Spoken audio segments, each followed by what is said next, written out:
বার্ধক্যে উপনীত হলে পেনশন আছে না নাই? অনুরূপ ভাবে যুবক বয়সে যদি আবাদত করো, বার্ধক্য অবস্থায় আবাদত করতে না পারলেও পেনশনের হিসাবে তোমার আমল নামায় সওয়াব দিয়ে দিবে কে? এজন্য যুবক বয়সের আবাদত আল্লাহর কাছে প্রিয়।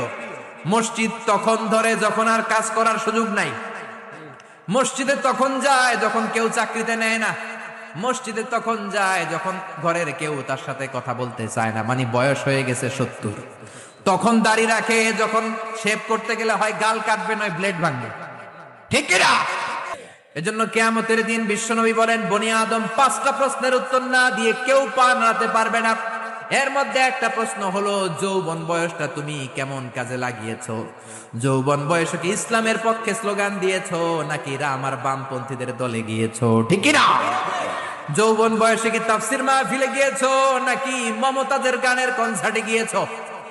যৌবন অবস্থায় তুমি কি কোরআনের অর্থ পড়েছো, ইসলামী সাহিত্য পড়েছো নাকি চটি বই পড়েছো, ঠিক কিনা? এজন্য তাহাজ্জুদের অভ্যাস করেন। যারা তাহাজ্জুদ পড়ে তাদের চেহারা একটা আলাদা গ্লেস আছে। লোকটা কালো হলেও, যদি কালো রঙের লোক হয়, একটা গ্লেস আছে। আমার অনেক কালো বন্ধু আছে। আমি মিশরে পড়েছি, students of more than 100 nationalities we used to study, stay and dwell in the same place. 100টারও বেশি দেশের ছাত্র থাকতাম।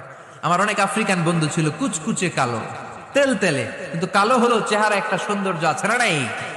এজন্য কালো মানুষও যদি তাহাজ্জুদ পড়ে চেহারায় নূর বাড়িয়ে দিবে কে? 2 নম্বরে হলো আযান আর ইকামতের মাঝখানে যদি দোয়া করে, ওই দোয়া কবুল করে কে? এটা অনেকে জানে না। আযান দিয়েছে, মসজিদে গিয়েছে, সুন্নত নামাজ পড়ে বসে আছে, কখন ইকামত হবে, আরো 5 মিনিট বাকি, মাথা চুলকায়, আছে না নাই? অনেক ওষুধ খেলাম, অনেক দেশে গেলাম, কোন ডাক্তার ভালো করতে পারে না, কিন্তু ডাক্তারেরও বড় ডাক্তার আছে না নাই? কেউ যেটা পারে না পারে কে? মুসল্লিদের দিকে ফিরে বসবে।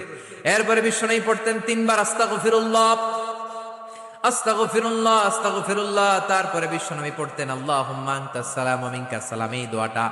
এরপরে পড়তেন রাদিতু বিল্লাহি রাব্বা, এই দোয়া।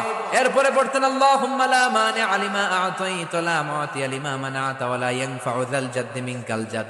তারপরে আয়াতুল কুরসি পড়তেন। তারপরে বিশ্বনবী 33 বার সুবহানাল্লাহ, 33 বার আলহামদুলিল্লাহ, 33 বার আল্লাহু আকবার, আছে না নাই? এই তাসবিহগুলো আগে আপনি পড়বেন ঠান্ডা মাথায়।